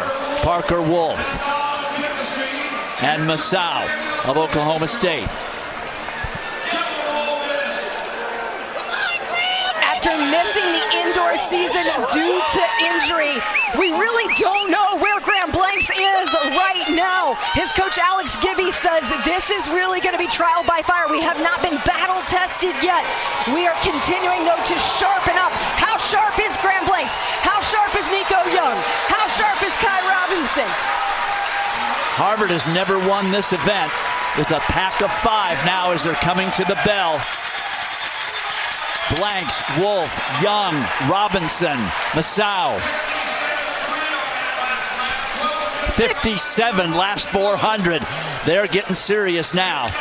And here Nico Young just about to change gears. There he goes. Wolf is trying to cover the move. And Robinson also. Zero hesitation from Parker Wolf. Zero hesitation from Kai Robinson. A throwdown in the final 200 meters. Nico Young is in full sprint. Parker Wolf is right there. He has not dropped him or the defending champion, Kai Robinson. Wolf coming up on Nico Young's shoulder as they come off the final turn. Down the straightaway, it's Parker Wolf. Kai Robinson trying to cover the move. Nico Young doesn't seem to have a response. It's Parker Wolf of North Carolina, the junior, is going to win the 5 over Nico Young and the defending champion, Kai Robinson. 54-8 for the last 400. The last half mile must have been around 152. 28-6 for the final 200. That is amazing after 4,500 plus 4,500 plus meters.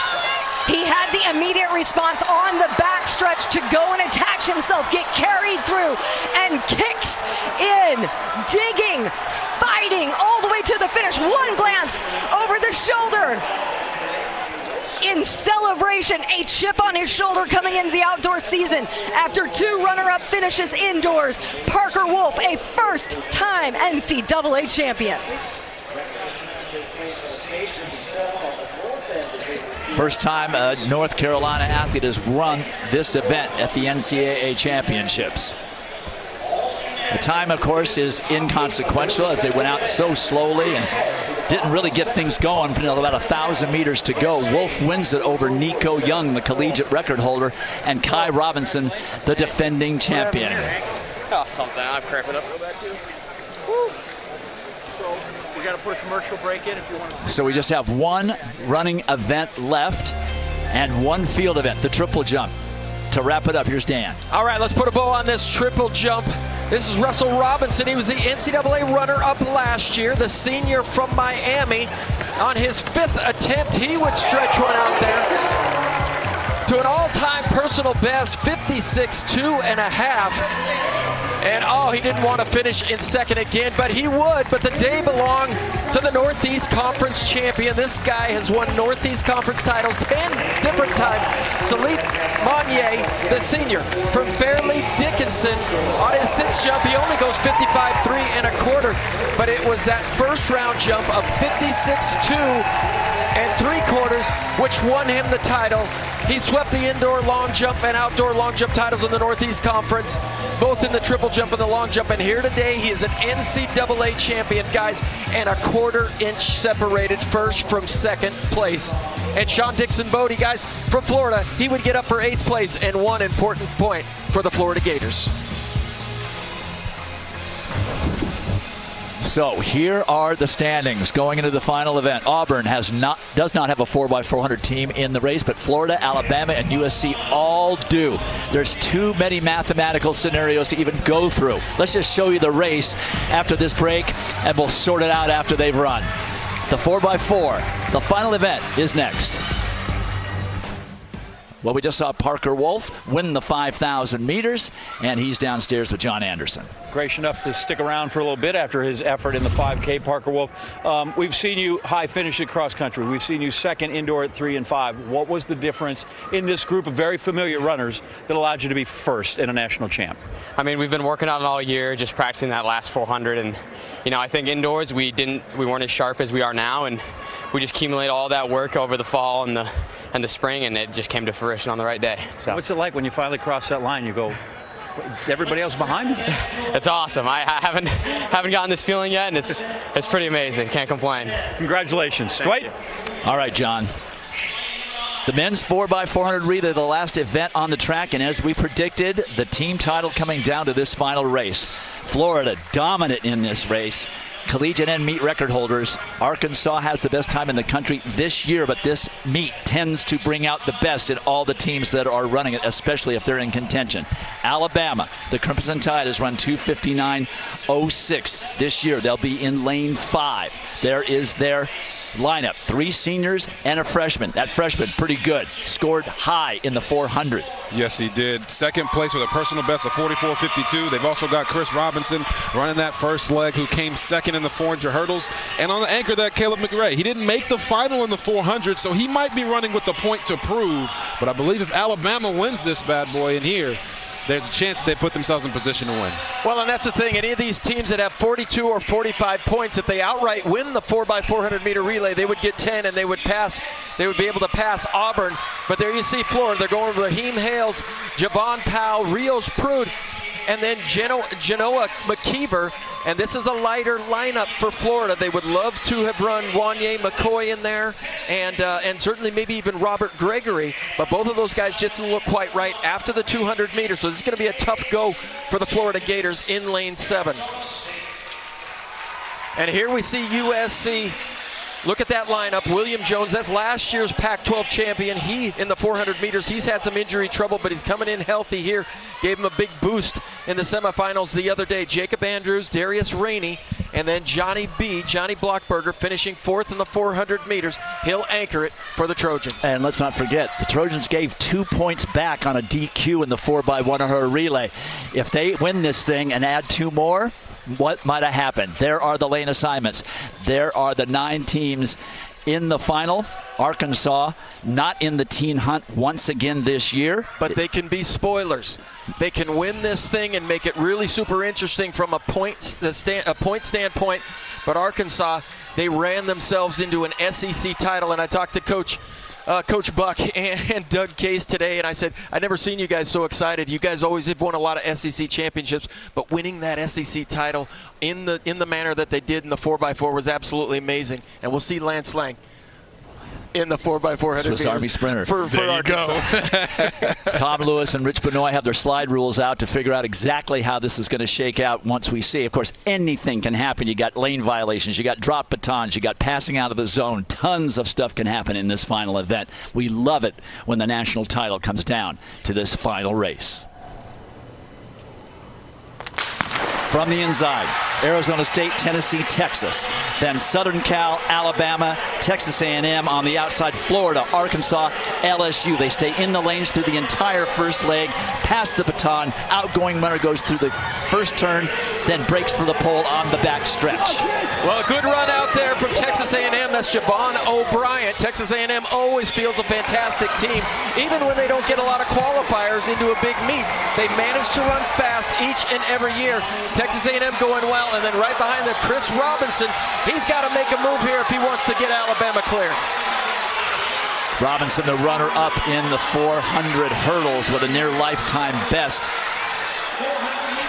Very close between Alabama and Florida for who passed first. Now they've got to stay in their lanes and stay off that line. That's where violations happen. Tennessee is moving with Christian Parker on the inside. He is going to be out hard for the first 200 and probably paying a big price. Matthew Weaver for Alabama has them second at this point at the 200-meter mark. Okay, keep an eye on the gentleman with the red bottoms and the white top. That's Lance Lang from Arkansas. He's running the second leg. The Swiss Army sprinter for the Arkansas Razorbacks is trying to get them back in here, and that's Javon Powell, who had such a great finish in the open 400 meters, bringing it through for the Florida Gators and beginning to separate. But here comes Lance Lang creeping up on Zamzow. Gators pass first with room to spare.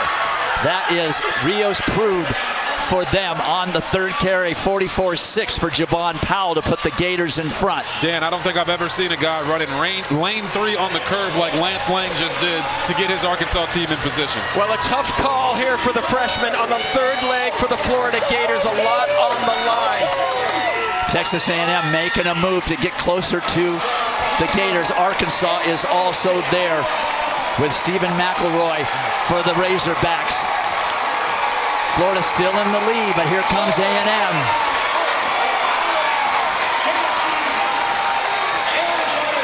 Close on this pass.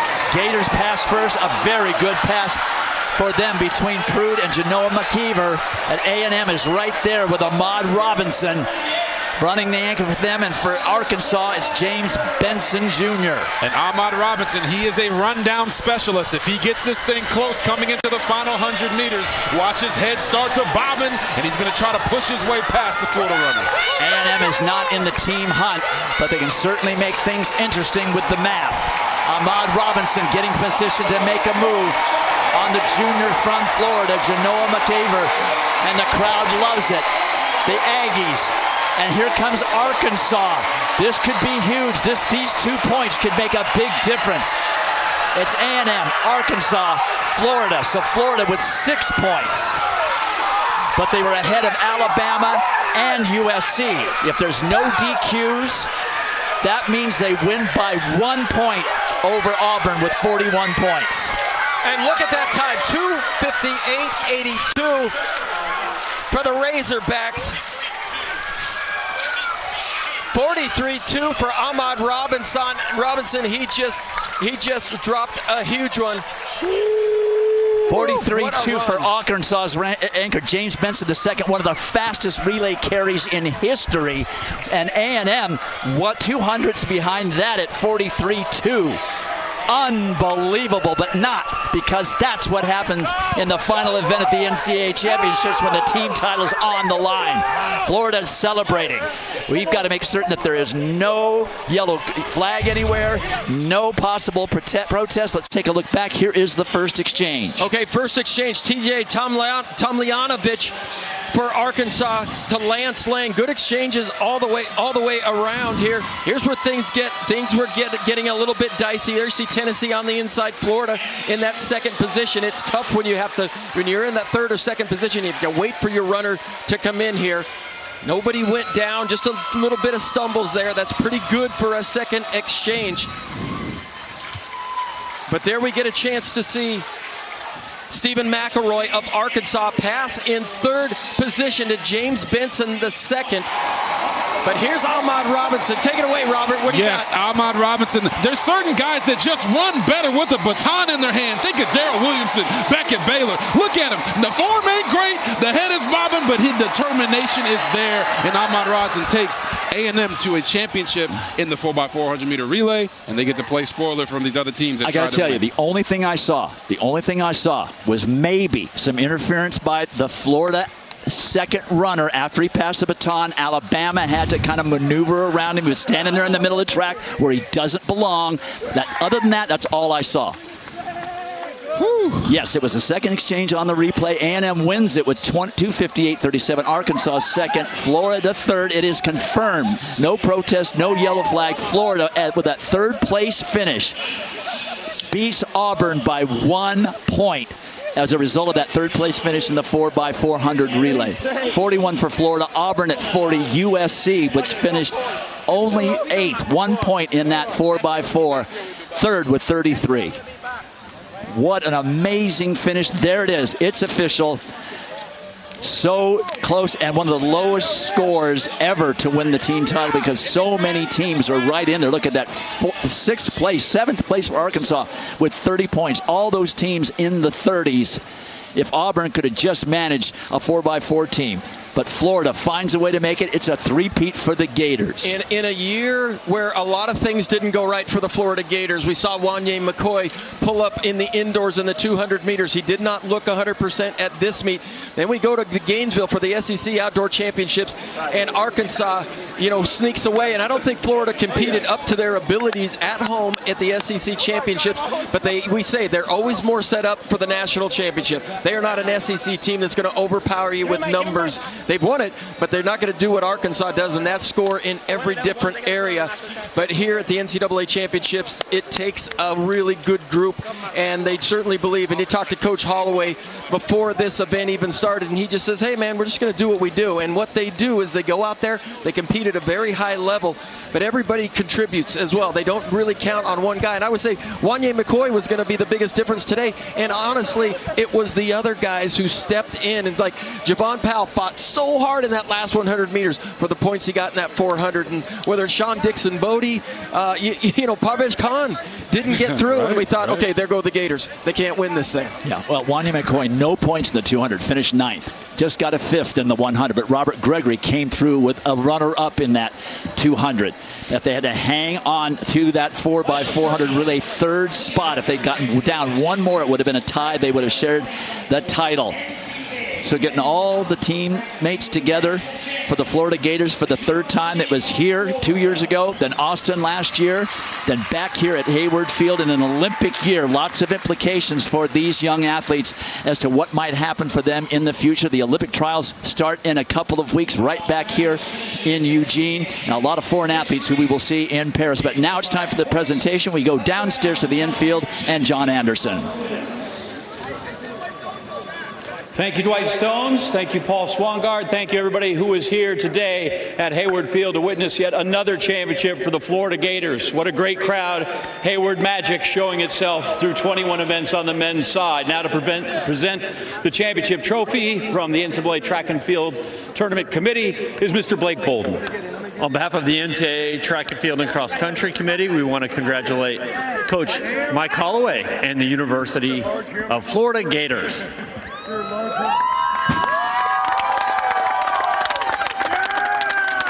Okay, we ready?